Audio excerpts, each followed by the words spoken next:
1, nuestra primera clase que nos habla sobre la medicina de laboratorio, y nosotros nos interiorizamos un poquito qué es lo que es un laboratorio, su importancia, cómo funciona un laboratorio, ¿verdad?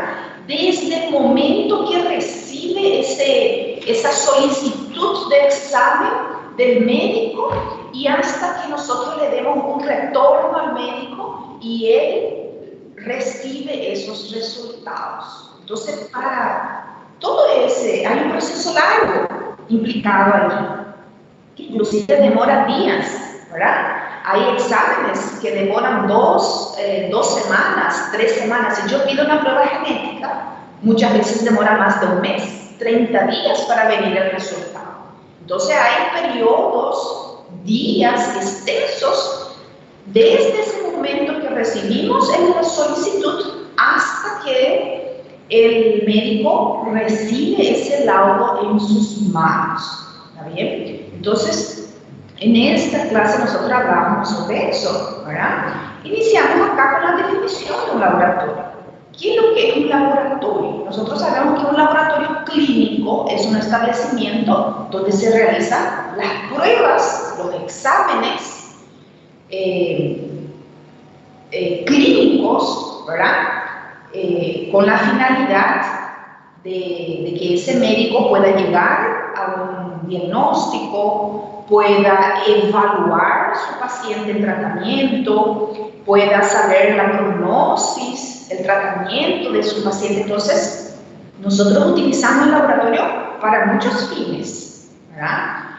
Para hacer controles, chequeos. Entonces, de repente hay estudios, hay solicitudes, bueno, que no tiene tanta relevancia en el diagnóstico del médico, no tiene un peso muy importante, pero hay estudios, solicitudes que pueden afectar hasta un 70% en la toma de la decisión del médico. Puede afectar hasta un 70% en el diagnóstico médico, como dice acá, generando así un impacto en el curso del tratamiento y pronóstico del paciente. Es como siempre decimos, un correcto diagnóstico, tratamiento correcto. ¿Está bien? Un ratito voy a revisar a los amigos que están pidiendo ingresar.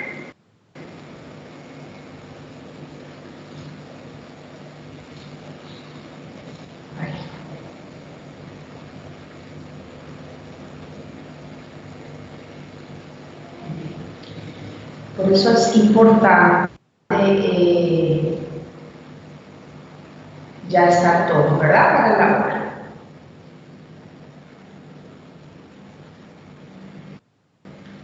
Muy bien. Entonces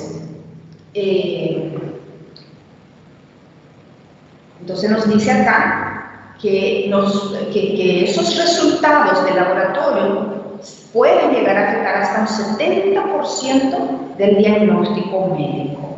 ¿Okay? Y el laboratorio está dividido en departamentos. Todas las pruebas que realiza un laboratorio, ella está dividido por departamentos. Hay laboratorios más complejos, hay laboratorios más sencillos, que no tienen todos los departamentos, ¿verdad? De esas pruebas más requeridas y solicitadas por los médicos. Entonces, un departamento básico que sí o sí tiene un laboratorio es la parte de hematología. Entonces, allí en la parte de hematología, nosotros realizamos el hemograma, realizamos electroforesis de las hemoglobinas, realizamos, por ejemplo, recuento de los reticulocitos, realizamos el frotis de sangre periférica, hacemos un coagulograma, gracias sanitaria. Todo eso pertenece al bloque llamado hematología. Los laboratorios más pequeñitos y sencillos de repente no tendrán algunos estudios dentro de este bloque, como por ejemplo un mielograma, ¿verdad? Por ejemplo, estudios muy específicos dentro de hematología, por ejemplo, electroforesis de hemoglobina. no es un examen muy rutinario que digamos, ¿verdad? Que se realiza todos los días, de repente en una población, en un laboratorio pequeñito, en una comunidad pequeñita, entonces el laboratorio no hace eso. Entonces, ¿qué hace? Tiene un laboratorio de apoyo, deriva las muestras a un laboratorio de apoyo, tiene otro colega, otro laboratorio que hace ese examen para él, y el laboratorio debe informar que ese resultado fue realizado en un laboratorio de apoyo, ¿sí? Otro bloque grande era la química clínica o bioquímica clínica, donde nosotros vamos a dosar muchos, ¿cómo se dice?, componentes que queremos saber en fluidos corporales, sangre, orina, saliva. Hoy, por ejemplo, se usan mucho los estudios hormonales salivares, entonces se pide muchísimo y eso entra todo dentro de bioquímica clínica. Son los perfiles bioquímicos, pueden ser hormonales, hepático, lipídico, minerales, vitaminas, oligoelementos, metales pesados. Hoy se pide mucho, por ejemplo, el plomo, que es el chumbo, se pide mucho mercurio, ¿verdad? Entonces, eso entra dentro de bioquímica clínica, ¿verdad? Entonces, todos los perfiles están aquí adentro. Inmunología, todo lo que sea anticuerpos, todas las pruebas serológicas para determinar anticuerpos y antígenos están dentro de inmunología. Microbiología está sectorizado, ¿verdad?, por sectores específicos. Otra vez la microbiología, bacteriología, parasitología, micología, virología, y también dentro de acá de microbiología entra la parte de diagnóstico molecular. Entonces, como ahora que estamos en el tema del COVID, ¿verdad? Entonces, ¿qué se hace? Una prueba por biología molecular del virus del COVID-19. Entra dentro de esta parte, de este departamento llamado microbiología. También tenemos los exámenes genéticos, que son exámenes de sangre y también otros tejidos para detectar trastornos genéticos. Y también tiene varios bloques dentro de esto, los exámenes genéticos. Puede ser para un diagnóstico prenatal, ¿verdad? Por ejemplo, los síndromes, se puede sacar ahí por una muestra del corión o una muestra del líquido amniótico, amniocentesis. Se puede hacer por muestras sanguíneas, se puede hacer por cabello, se puede hacer pruebas genéticas de las células de la mucosa de la boca, como por ejemplo de la intolerancia a la lactosa, ¿verdad? Todas esas pruebas genéticas que hoy están a nuestra disposición, que son más de 2000 tipos de pruebas genéticas que están a disposición de los médicos hoy en día. Podemos pedir una prueba de intolerancia a la lactosa genética, saber si el paciente tiene esa intolerancia genética heredable. La celiaquía se pide muchísimo también hoy para saber si el paciente tiene esa predisposición a la celiaquía. Las pruebas forenses, que tienen, por ejemplo, carácter de reconocimiento de cadáveres o de algún tipo de muestra específica. También los test de paternidad entran aquí dentro de las pruebas genéticas, ¿verdad? Entonces, como vemos, el laboratorio está dividido en varios sectores para poder cubrir toda la demanda que hoy en día los médicos o los profesionales de salud lo tienen, ¿verdad? Doutora, Sim. permisso. Adelante. Seu áudio está com muito ruído. Certo. Está com eco. Está com eco. Sim.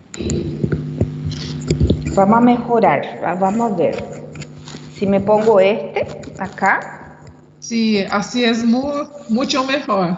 Ah, bueno. Que yo dejé acá cerquita mío, es que él nos está quedando No está quedando fijo. Ahí. Así. Ahí. Gracias, doctora. Sí, gracias por avisar. Muy bien. Entonces, tenemos una demanda enorme, entonces, de pruebas. Mira que estamos comentando solamente las más requeridas, las más frecuentes, ¿verdad?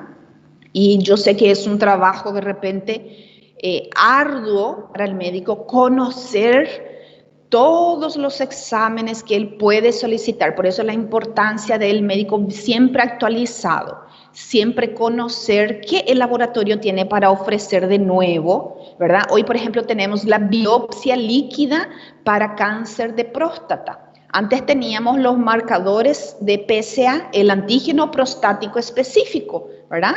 Que era un marcador tumoral, un marcador para cáncer de próstata, que eso se suele pedir a los pacientes masculinos a partir de 40 años.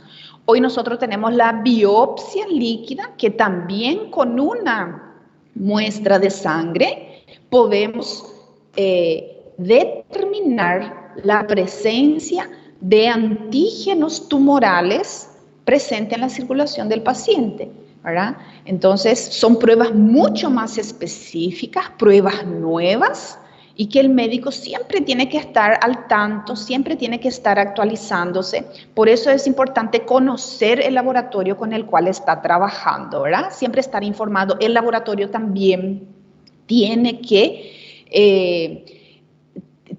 informar al médico, sacar una carta, una información donde cuáles son las nuevas determinaciones que está teniendo, ¿verdad? Principalmente en estas pruebas novedosas, las pruebas genéticas, la determinación de nuevos anticuerpos, una nueva metodología aplicada. Siempre estar informando al médico de su región de todas esas pruebas que está disponiendo. Tenemos algunos principios aplicados para a estos análisis, para hacer la determinación de todos estos estudios. No es que así nomás se hacen los exámenes, ¿verdad? Hay varios principios aplicados. Nosotros habíamos mencionado 4. De todos esos principios, 4 son fundamentales. La especificidad y sensibilidad de una determinación, y la precisión y la exactitud. Entonces, yo cuando elijo una metodología para mi laboratorio, o cuando compro un reactivo, compro un kit de reactivo, yo lo primero que tengo que mirar, qué tan específico y sensible es esa prueba para esa determinación. Cuando yo empleo una metodología en mi laboratorio, equipos nuevos, ¿verdad? Bueno, vamos a dejar de hacer esta prueba por este método de ELISA y vamos a usar la electroquimioluminiscencia. ¿Qué tan preciso y exacto es esa metodología? Yo tengo que tener mucho en cuenta eso para poder ofrecer calidad y seguridad a los pacientes y a los médicos. Entonces aquí yo puse un ejemplo. Mira, aquí hay un test rápido para COVID-19. Un test de inmunocromatografía, es el famoso test rápido, que determina la presencia de anticuerpos IgG y anticuerpos IgM. Entonces, ¿qué me dice de la sensibilidad y especificidad de este producto? Me dice que la sensibilidad es mayor a 99,9%. Es un buen número, ¿verdad? Prácticamente 100%. No puede proponer 100% porque no existe prueba 100% específica, 100% sensible, ¿verdad? Pero te dice mayor a 99,9% sensibilidad. ¿Qué es la sensibilidad? Está acá en negrita. La sensibilidad se refiere a la capacidad de una prueba para identificar correctamente a un individuo cómo detener la enfermedad. Entonces, ¿qué tan específico es esta prueba que me diga que mi paciente sí tiene IgG para el COVID-19? más del 99,9%. ¿Qué especificidad tiene para esta determinación?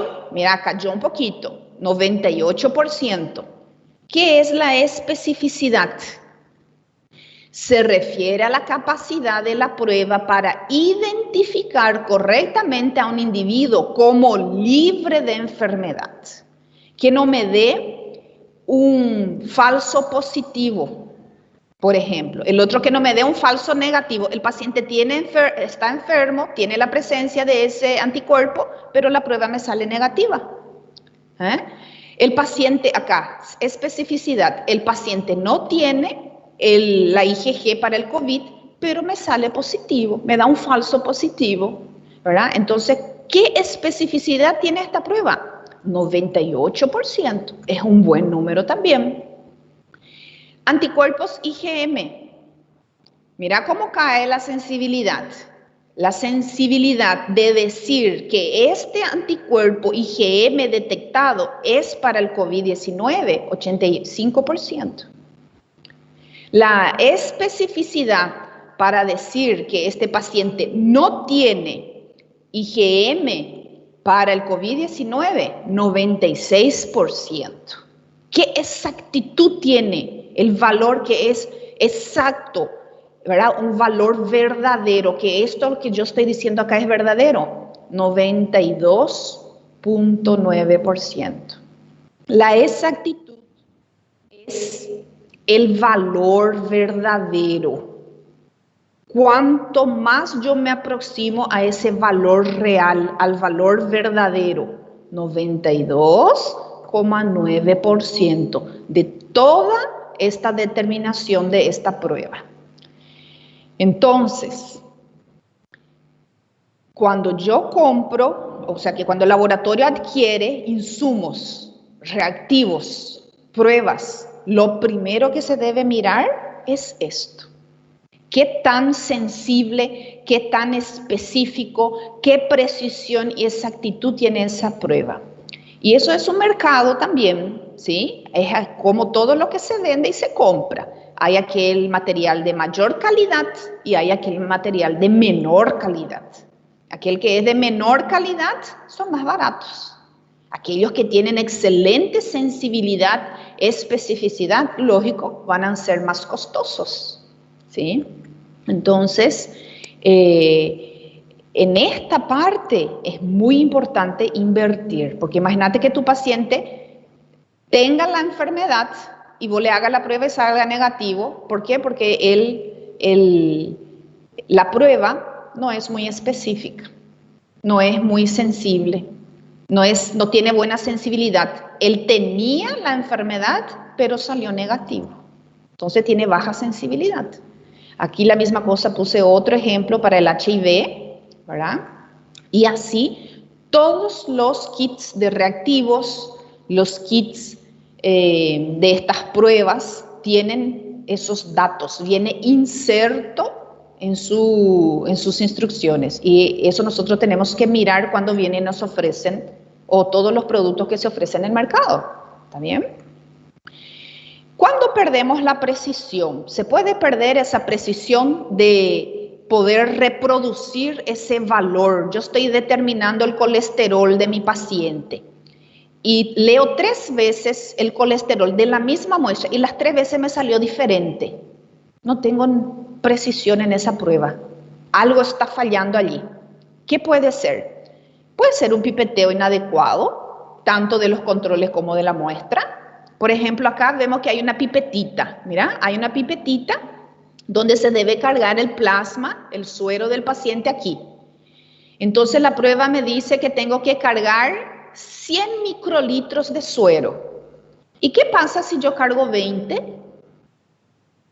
Estoy perdiendo la precisión, ¿sí? Este estudio que estoy haciendo, esta prueba que estoy haciendo, ya no va a ser preciso, va a perder su precisión y se va a alejar del valor verdadero, de la exactitud, va a perder exactitud también, ¿está? Entonces, la misma cosa, ¿se acuerdan el año pasado cuando hicimos las pruebas en el laboratorio, hicimos el perfil lipídico, dosamos la glicemia, todo eso, ¿verdad?, que habíamos hecho? Entonces, teníamos que hacer con la pipeta y teníamos que poner 10 microlitros. Y algunos en vez de poner 10, ¿qué ponían? Ponían 100 y el color de su tubo era fuertísimo, ¿verdad? Ahí perdió totalmente la precisión, pipeteo inadecuado.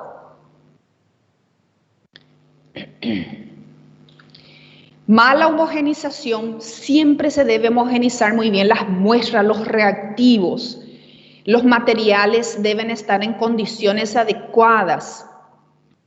Un método de mala sensibilidad, variación en la temperatura. Si mi reactivo tiene que estar guardado, refrigerado, y eso está ahí a temperatura ambiente, se ha degradado. Variaciones en los voltajes, imprecisión en los equipos. Entonces, todo esto voy a perder la precisión, ¿verdad? ¿Y cómo se controla todo eso? Nosotros tenemos sistemas de gestión de calidad, ¿verdad? Entonces, si un laboratorio posee estos sistemas de gestión de calidad, que puede ser internacional como la ISO o nacionales, regionales, Brasil tiene muchos sistemas de gestión de calidad regional y nacional. Entonces, eso es un plus para los laboratorios. Todo aquel laboratorio que tiene algún sistema de gestión, algún celo, ¿verdad? En portugués se dice un celo de calidad, que es esto. En el caso internacional, el último que tenemos es la ISO 15189 de 2014. Es una norma de estandarización para los laboratorios. Entonces, yo puedo confiar que ese laboratorio dispone de un sistema de gestión de calidad, que él tiene un protocolo de trabajo y que él cumple el protocolo de trabajo. Eso es importantísimo conocer, ¿verdad? Frecuentemente los laboratorios que tienen todos estos sellos de la ISO, viene ahí en sus laudos, ¿verdad? Esos sellitos, para que vos conozca que él participa y cumple un sistema de gestión de calidad. Es muy importante esto. Trae muchos beneficios. Y habíamos comentado en clase algunos laboratorios de referencia, como el laboratorio Álvaro, que tenemos aquí en Alto Paraná, el laboratorio Master Lab, que tenemos aquí en Foz de Iguazú, que ellos participan de sistemas de programas nacionales de acreditación y de calidad, ¿verdad? Es importante conocer eso, porque entonces tenemos mayor confianza en los resultados, en su trabajo. Acá en Paraguay tenemos el laboratorio Díaz Gil y Meyer Lab, que son dos laboratorios también de referencia a nivel nacional aquí en Paraguay y de América Latina, y que también poseen estos sistemas de calidad. Yo le había dejado los links para que puedan entrar, mirar y interiorizarse de estos laboratorios, ¿verdad?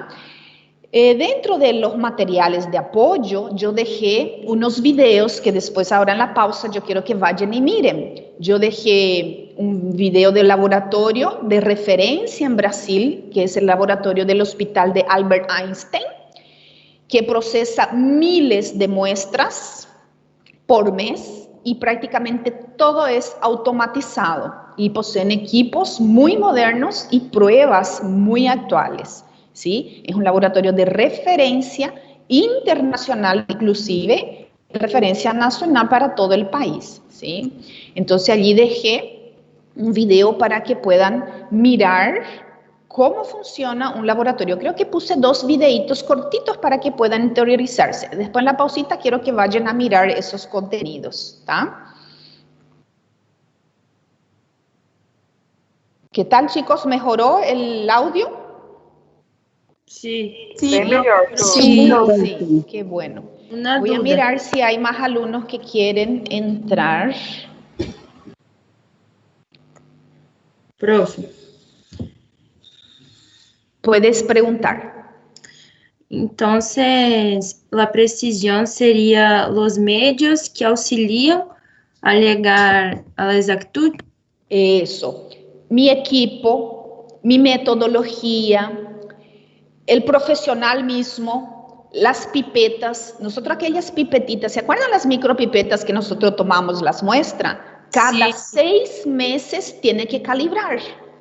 Entonces hay laboratorios que no calibra, pasa 1 año, 2 años, no calibra su micropipeta. Entonces, en vez de alzar 10 microlitros, quizás está alzando 9, que quizás está alzando 12, porque está descalibrada esa pipeta. Entonces, ahí vienen los errores y vienen esa... Mala precisión. la pérdida de la precisión, ¿verdad? Y cuando un laboratorio está dentro de ese sistema de calidad, constantemente él es monitoreado. Así como acá en la universidad, ¿verdad? Si nosotros pertenecemos a esta gestión de calidad como es la ANEA, es que como ellos vienen en grupo a mirar. Realmente están haciendo como me pusieron todo acá en el papel, como lo tienen en los documentos. Realmente tienen todos los laboratorios que dicen que tienen. Ellos vienen a chequear. Entonces, todo aquel laboratorio que participa de esos sistemas de gestión de calidad, ellos son controlados por esos organismos, ¿verdad? Y eso cuesta mucho dinero para el laboratorio, pero también da mucha, ¿cómo se dice? Es muy benéfico, ¿verdad? Para el laboratorio. Gracias, profe.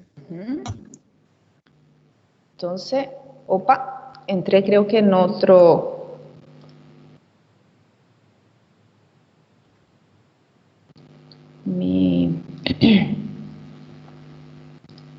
Aquí estamos.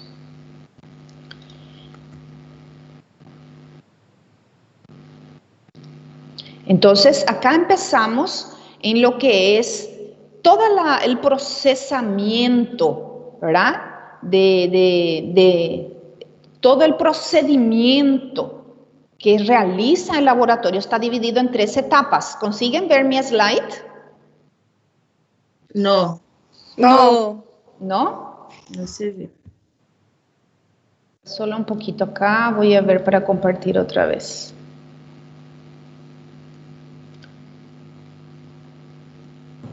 Ahora sí. Ahora sí, ¿verdad? Ok, Sí. acá. Entonces, iniciamos en esa etapa preanalítica, analítica y postanalítica. Es responsabilidad del laboratorio garantizar la calidad de la información que está proporcionando sobre el estado de salud de una persona. Y para ello debe controlar todos los procedimientos desde que el médico solicita el análisis hasta que recibe el informe final, como ya había comentado, ¿verdad? Imagínense que desde ese momento que el médico está escribiendo, está solicitando las pruebas, ahí ya empieza la fase preanalítica, porque esa solicitud afecta directamente estos procedimientos. Vamos a suponer que no se entiende lo que el médico está pidiendo, o que el médico pidió una prueba y esa prueba, por ejemplo, un perfil hormonal femenino, y yo tengo que agendar en el tercer al quinto día del ciclo menstrual de esa mujer, pero ella no recibió esa información del médico y ella viene en el laboratorio con su orden y dice que quiere hacerse ya porque dentro de 2 o 3 días tiene que retornar con sus estudios. Entonces, eso afecta completamente las determinaciones bioquímicas, ¿verdad? O hay una preparación previa del paciente necesario, pero el médico escribió, hizo la solicitud y dice, pasa allá en el laboratorio ya para poder hacer sus estudios. Entonces hay como que un conflicto allí, ¿verdad? Porque el médico de repente da una información, el paciente cree en esa información porque su médico fue lo que le dijo y va en el laboratorio y encuentra otra información. Entonces hay un choque allí y eso no favorece ni al médico, ni al paciente y tampoco al laboratorio. Entonces, desde ese momento que nosotros empezamos con la solicitud de la prueba, ya tenemos aquí dentro de la fase analítica, que el médico sepa redactar qué es lo que le está queriendo, ¿verdad? Que sean pruebas, solicitudes claras, sin errores, datos suficientes del paciente, ¿verdad? Luego la obtención de la muestra, el transporte de la muestra hasta el laboratorio, la entrega de esa muestra, la recepción de esa muestra, un tratamiento preanalítico como el centrifugado y la distribución a los diferentes departamentos, hematología, microbiología, química, todo eso hace parte de la fase preanalítica. Y aquí hay mucha gente trabajando. Está involucrada muchas personas y por eso es la fase que más errores poseen. Aquí puede haber hasta 60% de todo un error que puede ocurrir acá, 60% está en la fase preanalítica. ¿Por qué? Porque más del 90% está involucrada la actividad humana. Entonces, hay estos posibles errores acá, ¿verdad? Donde son más grandes, más comunes, vamos a decir así, los errores en la fase preanalítica. La fase analítica es cuando ya la muestra llega en el sector donde tiene que ser procesada, el análisis en sí, ¿sí? Aquí depende mucho, vamos pasando ya esto, ¿verdad? Vamos a entrar aquí en la fase analítica, aquí, la fase analítica. Esto ya involucra directamente los profesionales que van a analizar esa muestra, el procesamiento de la muestra, el control de calidad, si estamos aplicando o no realmente todo ese protocolo de control de calidad, la calibración de los materiales, la calibración de los equipos, la verificación de ese resultado. Salió un resultado muy alterado. Yo tengo que verificar. Yo no puedo lanzar un laudo sin volver a repetir ese estudio. Entonces, eso es muy importante. Los bioquímicos elaboran listas de trabajo, efectúan el proceso analítico y introducen los resultados en el sistema. Los laboratorios más pequeños, esa parte aún todo es manual y ahí también puede conllevar el error. Entonces vamos a suponer, el bioquímico está midiendo perfil lipídico, perfil hepático, pero el laboratorio no tiene un sistema totalmente informatizado, ¿verdad? Entonces, ¿qué va a pasar? Él está anotando esos laudos. ¿Se acuerdan cuando hicimos nuestras pruebas de bioquímica, verdad? Nuestro laboratorio. Ustedes anotaban en su cuadernillo. Bueno, luego, ¿qué hacemos? Tenemos que ir a digitalizar, copiar para poder imprimir ese laudo. Todo eso conlleva errores, ¿tá? Cuanto más automatizado y tienen sistemas actuales, menos errores vamos a tener. Con todo eso, una media de 7% nada más es el error aquí en la fase analítica. Entonces, como yo dije, todo informatizado. Mira, aquí la bioquímica introduce los datos de esa muestra, de ese paciente, qué es lo que se va a hacer de esa muestra y todo lo determinado por la máquina, que es totalmente ya automatizada, robotizada, todos esos laudos ya está grabada dentro del software. Después solo imprimir, ya no hay manipuleo de esos datos. Porque cualquier punto, vírgula, fuera de lugar es un error, ¿verdad? Entonces, toda esa parte de procesar la muestra es la fase analítica, que es la segunda fase.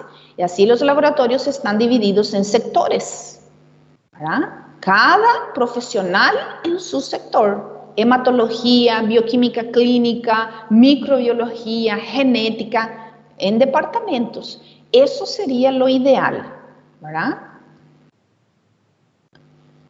En la fase analítica es fundamental entonces elegir la metodología, una buena metodología que tenga, ¿verdad?, exactitud, precisión, reactivos, kits, instrumento de calidad, que tenga buena sensibilidad, especificidad, un profesional capacitado para cada sector, control interno y externo, Estos controles externos suelen ser esos sistemas de gestión que el laboratorio puede participar.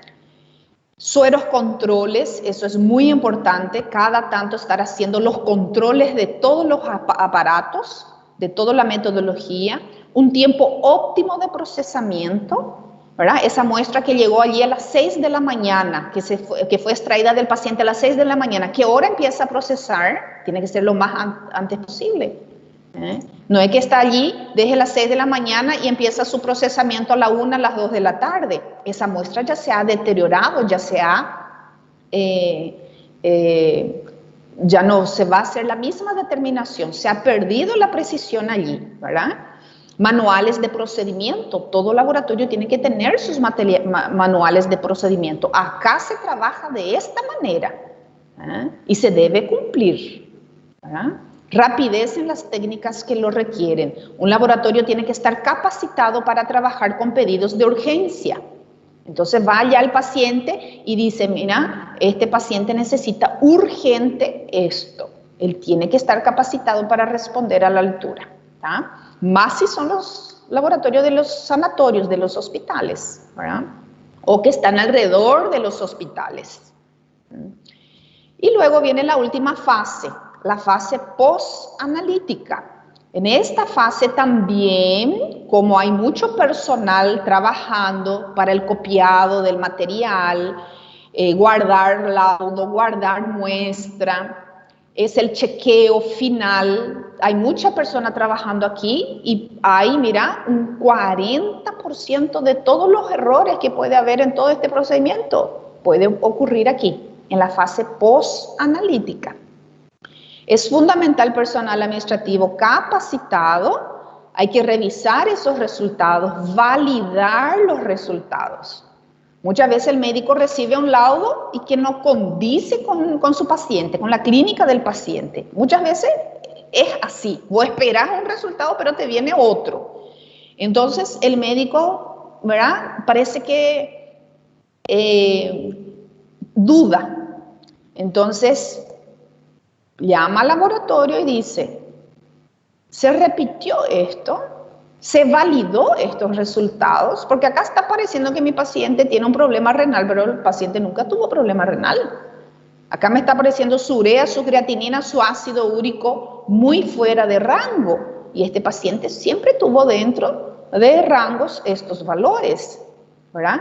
Entonces acá en el laudo no está diciendo que esos resultados fueron revisados, repetidos y confirmados. Siempre hay que hacer esa aclaración, porque si no el médico va a quedar con la duda, ¿verdad? Y cuando hay duda, ¿qué hay que hacer? Hay que llamar al laboratorio, ¿sí? Hay que hablar en el laboratorio. Entonces, toda esa parte ya de archivos, gestión de la muestra, ¿qué se hace con la muestra? ¿Se va a guardar? Hay que guardar, porque el médico puede solicitar, ¿me puedes repetir por favor en esa misma muestra esto? O puedes agregar otras determinaciones dentro de estos estudios, pero usando esa misma muestra. Entonces el laboratorio tiene que guardar. Cada laboratorio sabe cómo va a ser su rutina de trabajo. Hay laboratorios que guardan por 24 horas, hay laboratorios que guardan por 8 días, hay laboratorios que guardan por meses sus muestras. ¿Está bien?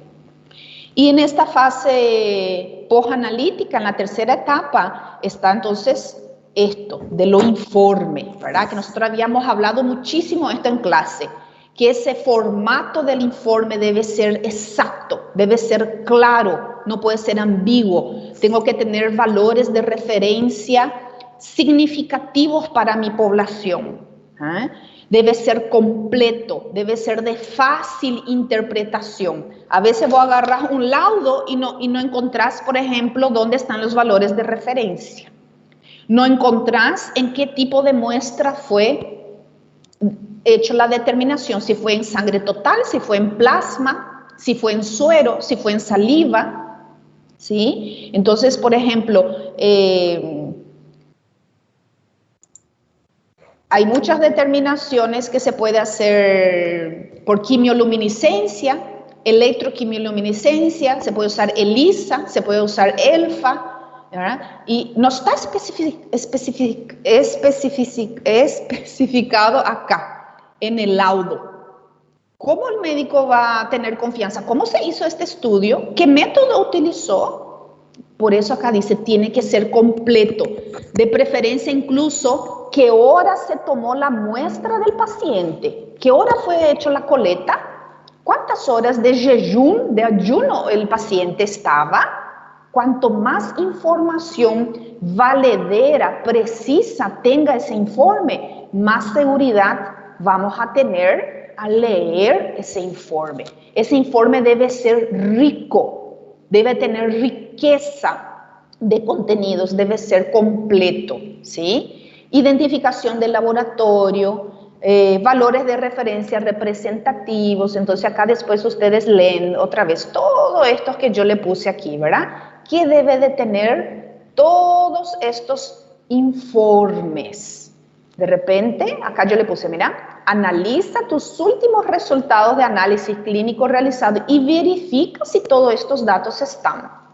La edad del paciente, acá por ejemplo tengo 2 exámenes.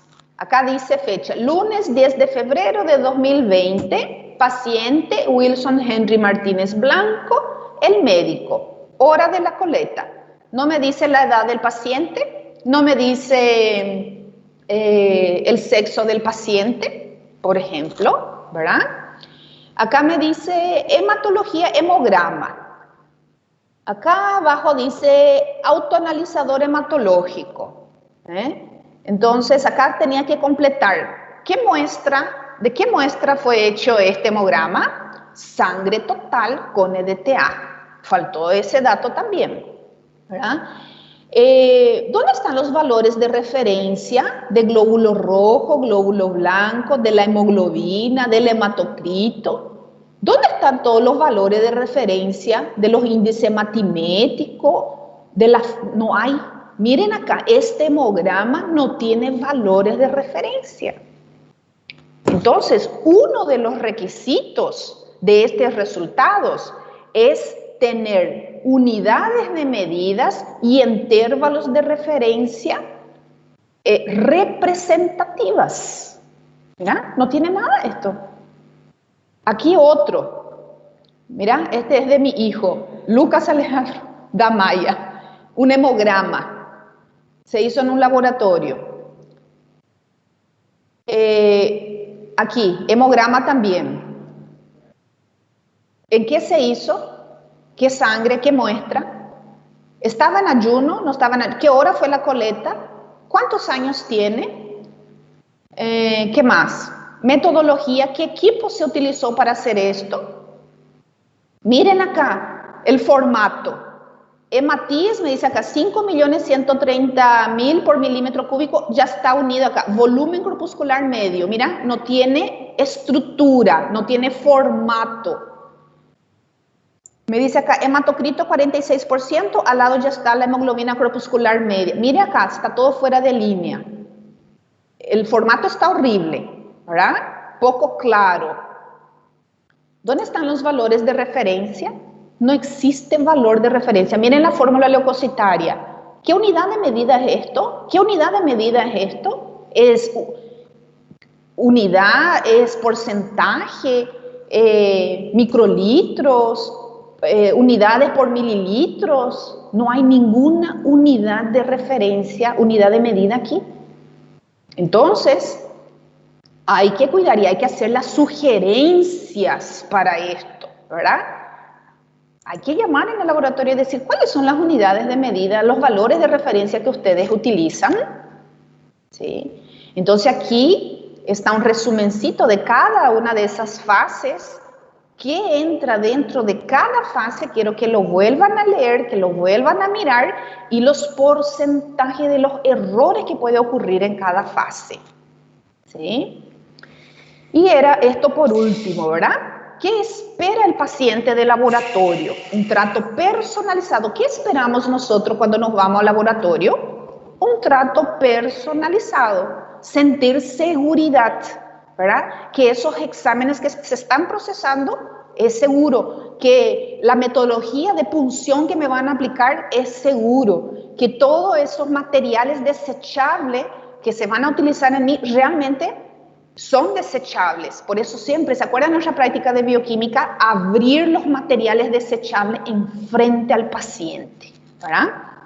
Que tengan todos los exámenes necesarios. Yo me voy con una orden, con 10 análisis, y ese laboratorio solo hace 5. Y los 5 demás no hace. Que tenga todos los exámenes necesarios.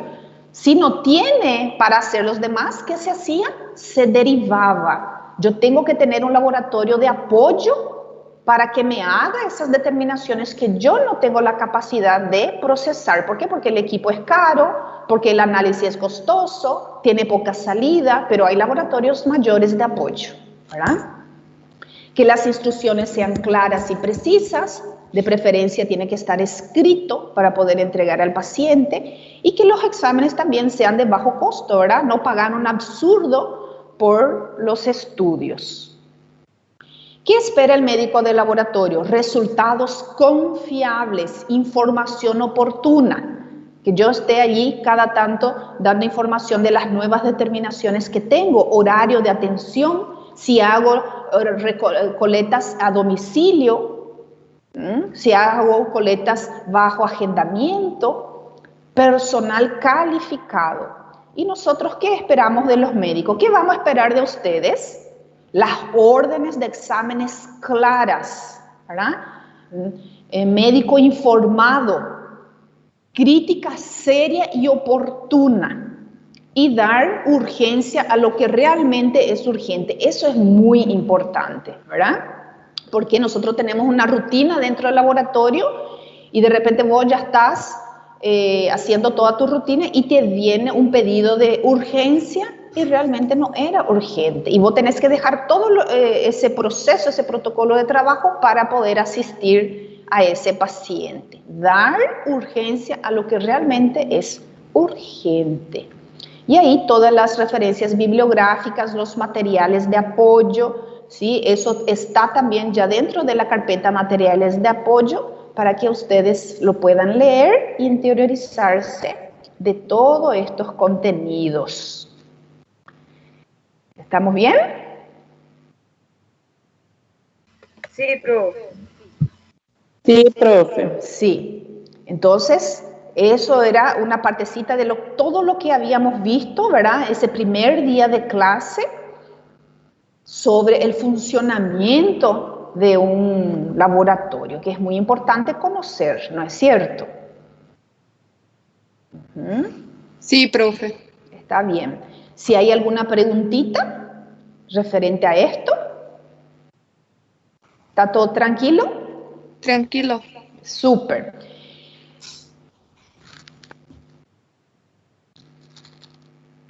Muy bien. Después, aquí yo les preparé aparte, esto teníamos todo en el mismo material, en el mismo slide. Estaba unificado 1 y 2, ¿verdad? Ahora yo separé un poquitito la preparación del paciente.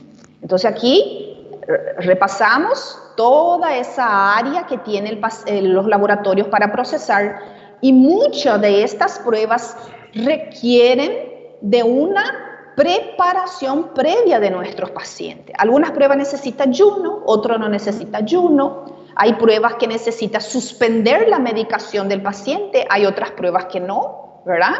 Y como nosotros vimos, todo empieza aquí, en hacer el pedido del paciente, y eso le involucra a ustedes directamente, ¿sí? Entonces, hay que identificar bien al paciente, hay que poner sello, el nombre de ustedes en la solicitud, su registro profesional, especificar en qué yo quiero que se determine eso, si es en sangre, si es en saliva, si es en orina, ¿verdad? Si yo estoy pidiendo, por ejemplo, una curva de cortisol, yo quiero una curva de cortisol, muy bien, ¿en saliva o sangre?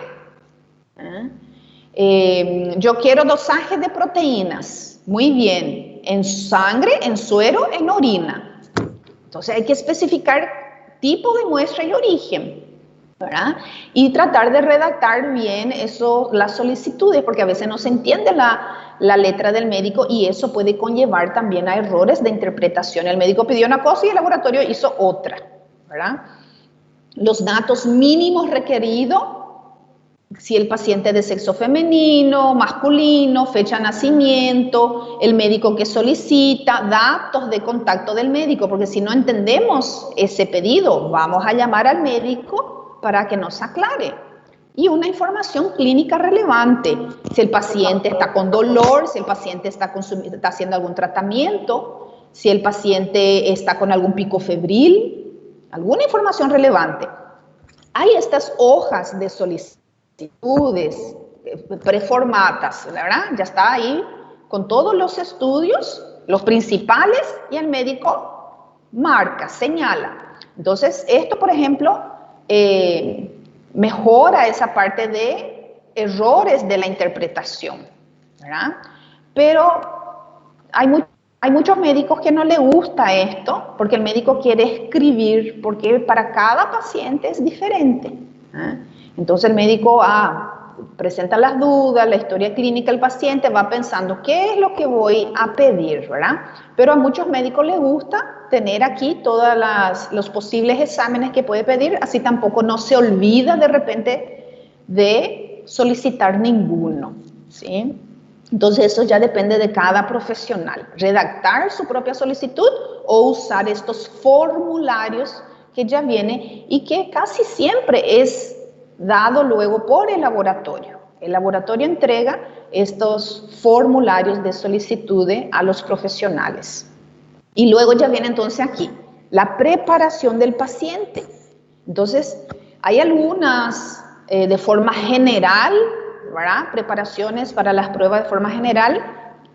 Necesita un ayuno por lo menos de 8 a 12 horas, el consumo de nada de alcohol, porque altera el metabolismo hepático y renal, realizar ejercicios físicos. El paciente no puede ir a entrenar y después de su entrenamiento, después de su caminata, después de su corrida, llegar al laboratorio para hacer la extracción sanguínea. Hay muchas determinaciones que se va a alterar completamente esto. Las hormonas, los electrolitos, el cortisol, por ejemplo, ¿verdad? La glicemia del paciente se va a alterar. Dormir por lo menos 6 horas, ¿verdad? No podemos tomar la muestra para un chequeo, principalmente estos exámenes de rutina, si el paciente no descansó, no durmió. Un descanso mínimo de 6 horas va a mantener la homeostasis necesaria para poder hacer esas determinaciones. En el caso de las mujeres en edad fértil, algunos estudios no se lo puede tomar cuando están en su ciclo menstrual, el hemograma, por ejemplo, o un análisis de orina, ¿verdad? Sin embargo, hay otros exámenes que sí necesita estar en el ciclo menstrual, como por ejemplo un perfil hormonal femenino. En muchos casos hay que suspender la medicación, ¿sí? Por lo menos 8 horas antes de la toma de muestra, se suspende la medicación, se toma la toma de muestra y ya el paciente ya puede tomar su medicación de costumbre. Siempre registrar si el paciente toma algún tipo de medicamento o no, y principalmente no fumar antes de la extracción. La nicotina, el tabaco, altera bastantes determinaciones, ¿sí? Entonces aquí hay una lista más o menos de medicamentos y miren todo lo que puede alterar, puede interferir, ¿verdad? Por ejemplo, ese antihipertensivo aumenta la urea y la creatinina. El paracetamol aumenta el ácido úrico, las transaminasas hepáticas, baja el azúcar, causa neutropenia, leucopenia, trombocitopenia, y inclusive puede salir glóbulos rojos en la sangre, en la orina. Imagínate, vos pensás que tu paciente tiene una litiasis y él estaba tomando paracetamol por su cuenta propia y él no contó, ¿verdad? O el laboratorio ni preguntó. Entonces hay que preguntar y hay que anotar y hay que informar eso. Mira el paciente que toma el ácido acetil salicílico, la aspirina, disminuye la T4. Entonces, vamos a hacer un perfil tiroideo de ese paciente toma el AS continuamente, sabemos que puede alterar en la determinación de la tiroxina. Entonces, aquí hay una lista de fármacos que le muestra a ustedes cómo puede alterar los metabolitos comúnmente dosados en un perfil bioquímico. ¿Sí? Por eso es importante evitar esa toma de esse fármaco umas horas antes, por lo menos 8 horas antes. Profe, uma dúvida. Sim, você sim. vai passar esses fármacos? Quais são esses fármacos e o que altera? Você tem um material para disponibilizar para a gente? E tenho este slide. Solamente tenho estes 2 quadros. Diuréticos, ¿verdad? Y que interfiere, ¿verdad? Si quiere puedo alzar estas fotos por separado. Estos son materiales, son imágenes, pero está dentro del slide. Bueno, no, tranquilo. Está bien, gracias. Okay. Después viene la toma de muestra. Bueno, esto, ¿verdad? Compete más al laboratorio, pero ustedes lo van a hacer también en algún momento dado cuando vayan al hospital, ¿sí? Muchos de ustedes van a hacer las tomas de muestra y hay varios requisitos que cumplir para poder tomar esas muestras, ¿verdad? Principalmente con las normas de bioseguridad. El año pasado hablamos muchísimo sobre eso, ¿se acuerdan? Usar los guantes para poder tocar el paciente, hacer la asepsia, usar el tapaboca, cabello siempre recogido, cuidar de no encapsular la aguja, no bajar la jeringa en cualquier lugar con las agujas allí desencapuchadas, ¿verdad? Tener un equipo de venopunción adecuada, identificar los tubos, ¿se acuerdan? Yo tengo que tener todo preparadito allí enfrente de mi paciente antes de ir a querer tomar la muestra. Aquí yo ya voy ahí a empezar a buscar las venas y ni siquiera tengo los tubos donde voy a cargar las muestras. Todo debe estar ordenado, limpio y también tiene que estar identificado, ¿verdad? Hay varios tipos de muestra, de toma de muestra, no solo la por venopunción, ¿verdad? Están también las orofaringeas, ¿verdad? Influenza, COVID, cultivo de secreciones de garganta, están las tomas para Papa Nicolau, están las tomas para secreciones vaginales, secreciones uretrales, toma de muestra de heridas para un estudio microbiológico, raspado de uñas de piel para un estudio micológico. Entonces, para todas esas tomas, yo necesito cumplir las normas de bioseguridad, ¿verdad? Y además, tener el equipo necesario y adecuado para esa toma de muestra y tener los tubos adecuados, donde yo voy a recolectar esas muestras. Eso es importantísimo. Estos colores no están aquí por estar nomás, porque son bonitos, ¿verdad? Esos colores de los tubos me indican los tipos de anticoagulantes. Permiso, profe. Sí. El slide no está apareciendo. ¿No está apareciendo? No. Un ratito.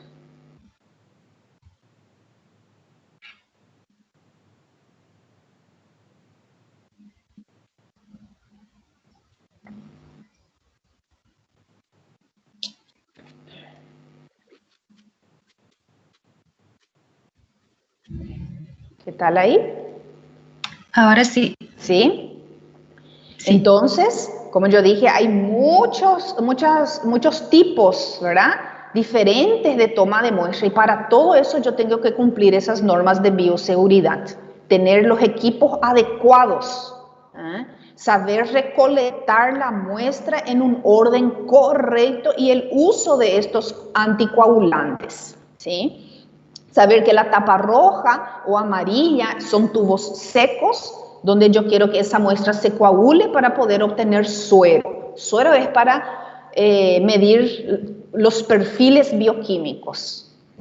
Perfil lipídico, hepático, renal, ¿verdad? Química clínica.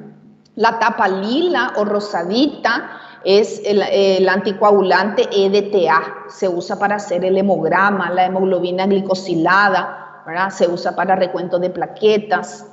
Las de tapa azul o celestita es el citrato de sodio utilizada para el coagulograma, medir TP, TTPA, ¿sí?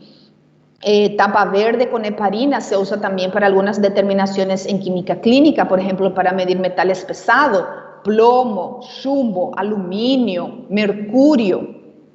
La tapa gris se usa para medir la glicemia, tiene un anticoagulante llamado fluoruro de sodio que cesa la glucólisis en los hematíes.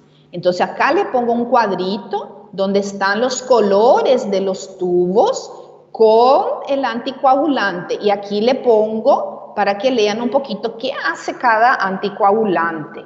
Entonces cuando voy a tomar la muestra, yo primero analizo el pedido del paciente. Bueno, le pide hemograma, preparo el tubito con EDTA para hemograma. Es este lilita o el rosadito. Le pide TP y TTPA, pruebas de la coagulación. Preparo el tubito celeste que tiene el citrato de sodio. Mira, citrato puede ser celeste o azul. Plasma, voy a obtener plasma y es para las pruebas de la coagulación. Le pide perfil lipídico, perfil renal, perfil hepático, perfil proteico. Esto es suero, química serológica, tubos secos. Puede ser el rojo, puede ser el amarillo o puede ser el anaranjado. Hoy en día hay un nuevo tubo que es este anaranjadito. Ellos pueden ser secos o puede tener un gelcito separador. Mira, hay un gelcito separador acá que separa el coágulo para abajo y el suero para arriba. Entonces, tengo preparado mi material. Le pide glicemia. Glicemia es el tubito gris con el fluoruro de sodio y es para medir la glucosa, para que no se altere esa glucosa. Le pidió también VHS, le pidió eritrosedimentación. Puedo poner en este tubito también que tiene citrato, el tubo con tapa negra, el tubito con tapa negra que tiene citrato también, y de eso puedo hacer la eritrosedimentación, o puedo usar de este tubo de DTA que usé para el hemograma, puedo usar de ese también. Entonces, selecciono y pongo todos mis tubitos en la gradilla que voy a usar para ese paciente, ¿verdad? Y estos mismos tubos hay para pediatría. Estos tubos son de 4, 5, 6 ml cada tubo y voy a tener los mismos tubitos para pediatría, que son entre 0,5 a 1 ml, ¿verdad? Para poder tomar tubo de bebés recién nacidos, de bebés pequeñitos, ¿verdad? Que muchas veces es complicadito sacarle la sangre a ellos, ¿verdad? Entonces tenemos allí usar menos muestra y tratamos de hacer maravillas con esa pequeñita cantidad de muestra, hacer todas las determinaciones posibles que nos pide el médico. Existe un orden correcto. ¿Cuál voy a llenar primero? Bueno, existen diferentes bibliografías. Vos empezás a leer cuáles son las recomendaciones. Yo cuando estudié bioquímica y nos decían cómo debemos tomar el orden correcto de la muestra, siempre nos decía, primero se carga todo lo que tiene anticoagulante. Los tubos con anticoagulante, y eso se debe mezclar o homogeneizar lentamente mínimo 8 veces. Hoy en día la regla está así. Lo primero se toma es el tubo de citrato de sodio, el que es para el coagulograma, la tapa celestita. Luego los tubos secos para química. Luego heparina, luego EDTA y el otro que es con el fluoruro para dosar la glicemia. La mayoría de las recomendaciones viene así. Si el paciente tiene pedido de hemocultivos, primero se sacan los hemocultivos y luego se sigue el orden. Hay otras bibliografías que yo encontré, tanto en Paraguay como en Brasil, que primero se cargan los tubos secos y después se carga el citrato, ¿sí? Entonces aquí hay una pequeña variación, ¿verdad? Y luego se cargan los tubos con otros anticoagulantes. Yo estuve investigando y el más aplicado es este. Primero el citrato, tubos secos y luego los tubos con anticoagulantes. Ese sería el orden correcto para poder medir, poder recolectar las muestras de nuestros pacientes. Acá hay un pequeño videito. Vamos a mirar. Esto, hemocultivos, ¿verdad? Mira, tiene todo preparadito aquí los tubos. Este videito también al ser material de apoyo. Entonces, empezamos con los frascos de hemocultivo si es que hay ese pedido. Esto es para pacientes hospitalizados. Luego, ¿con qué seguimos? Con el citrato para los tubos, para las pruebas de coagulograma. Luego los tubos secos. Luego heparina. Y luego va a venir el EDTA para hematología. Y luego seguimos con el tubo gris, que es para glicemia, ¿verdad? Entonces, este sería la orden correcta según la mayoría del trabajo de los laboratorios, el protocolo de trabajo de los laboratorios, tanto en Brasil como en Paraguay. Entonces, empezamos con el tubo de hemocultura, si es que hay ese pedido, si no es que no hay, comenzamos con citrato, tubos secos, heparina, EDTA, y por último terminamos con estos dos acá. Si tiene eritrosedimentación, el de tapa negra, y si tiene glicemia, el de tapa gris, que es para determinar la glucosa en sangre. ¿Sí? Bueno, si esto no se respeta, no se hace como se debe, entonces allí tenemos algunos criterios de rechazar la muestra. ¿Cuándo vamos a rechazar la muestra que nos llega al laboratorio? Muestra no identificada. El enfermero, el técnico, alguien viene y te trae en el laboratorio una muestra que no tiene nombre, no tiene los datos del paciente, se rechaza. Una muestra coagulada.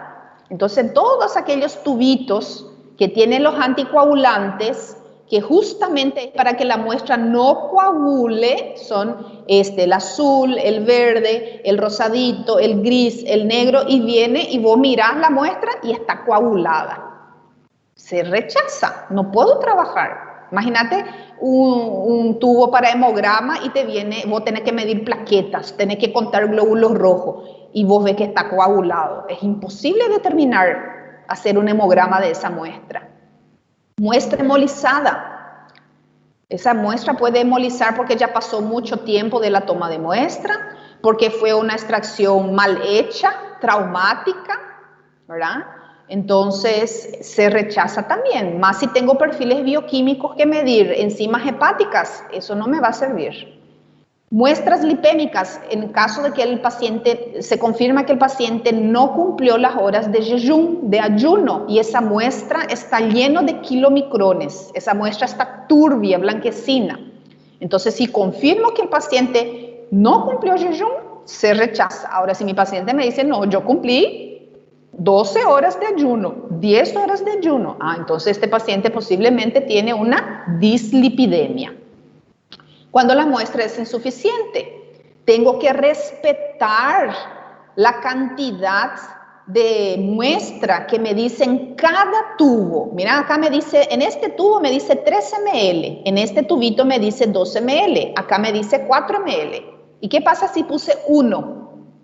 Si es un tubo que tiene anticoagulante, no se respetó la relación muestra anticoagulante, entonces se rechaza, ¿sí? Para eso están los tubitos más pequeños. Si es un paciente de difícil extracción, no se puede sacar mucha muestra, uso los tubitos pediátricos.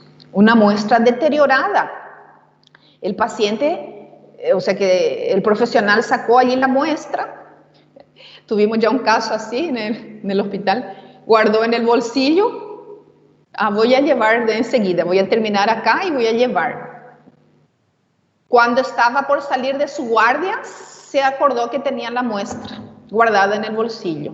Llevó al laboratorio más de 6 horas después. Es una muestra deteriorada, no se puede aceptar, ¿verdad? Se llevó al laboratorio al otro día. Acá tenemos muchísimo de esto, gente que viene del interior, ¿verdad? Muy lejos, te saca la sangre del paciente allá y te trae en el laboratorio al día siguiente, sin centrifugar, sin separar, sin tener todo ese proceso previo que necesita la muestra. Se rechaza, no se puede hacer nada en esa muestra. Voy a poder determinar, pero esos valores son totalmente erróneos. Y muestras en contenedores inadecuados. Eso muchas veces ya lo escuchamos, ¿verdad? Paciente que te trae su muestra de orina en un frasco de perfume, por ejemplo.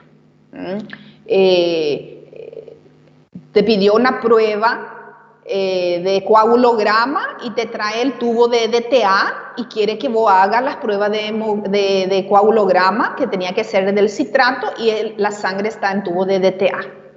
Te trae un tubo de DTA y quiere que vos le hagas un perfil bioquímico de eso. No se puede, son los frascos inadecuados. Y el laboratorio tiene que ser rígido en esos criterios para rechazar las muestras, ¿sí? Y luego el transporte, conservación, como estaba diciendo, ¿verdad? Si sacó la muestra a 30 kilómetros de acá y va a traer en el laboratorio de apoyo, ¿cómo transporta? ¿Cómo conserva? Todo eso hay un protocolo, ¿verdad? De contenedores específicos. Si yo tengo una muestra para hemograma, ¿cuántas horas es estable esa muestra en ese tubo de hemograma allí a temperatura ambiente en la bancada? 4 horas. A partir de 4 horas, esa muestra se empieza a degradar. ¿Qué tengo que hacer? Tengo que refrigerar. Pero tengo que saber que esa muestra refrigerada también va a alterar la morfología de los glóbulos rojos. Si yo tenía que hacer un frotis de esa muestra, ahí ya no voy a poder hacer. ¿Por qué? Porque la morfología de las hemácias va a estar alterada porque estuvo refrigerada esa muestra. Y cosas así, ¿verdad? Entonces hay que respetar el transporte y conservación de las muestras. Vamos a suponer que yo tengo una prueba de gasometría y esa muestra se está sacando allá en un sector de terapia intensiva en el hospital y yo tengo que ir a otro pabellón hasta llegar al laboratorio con ese tubo para el gas o la jeringa. Vienen unas jeringas preparadas para hacer las pruebas de gasometría y me lleva, no sé, unos 5 a 10 minutos desde terapia intensiva al laboratorio, al otro lado del hospital, al otro pabellón para llegar al laboratorio. Esa muestra yo tengo que poner en hielo, tengo que refrigerar para que no altere los gases dentro de esa jeringa, ¿sí? Entonces hay todo un protocolo de transporte y conservación de la muestra. Y todo profesional que está trabajando en eso tiene que conocer esos protocolos. Bien, cuando se saca la muestra de Papa Nicolau y se pone en la lámina, enseguida eso se tiene que fijar. ¿Se acuerdan las prácticas histológicas básicas? ¿Con qué se fijaba un extendido de tejido en la lámina? En alcohol. Hay que fijar, preservar, conservar esa muestra, luego para poder llevar al laboratorio para que se empiece a las tinciones o coloraciones correspondientes. Entonces hay toda una preparación, ¿sí? Y aquí nuevamente haciendo énfasis que los laboratorios están sectorizados, cada uno en su sector, ¿verdad? Esto ya vimos y acá le dejo algo interesante que encontré en uno de los libros. Dice así: Cada solicitud de una determinación bioquímica debe considerarse una pregunta acerca del paciente. Cada vez que yo estoy pidiendo algo es por algo, porque yo tengo una duda y tengo una pregunta. Cada resultado bioquímico, una respuesta. Por eso el médico se queda desconcertado cuando él esperaba un laudo de su paciente y viene y encuentra otra cosa, ¿verdad? Eso puede suceder también, ¿verdad? Que no era lo que el médico esperaba, entonces le guía a otro camino para poder llegar a ese diagnóstico. Pero con la experiencia, el médico sabe qué exactamente solicitar a cada uno de sus pacientes, ¿verdad?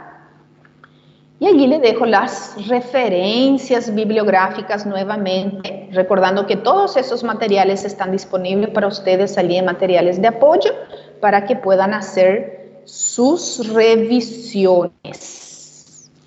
Escucho preguntitas.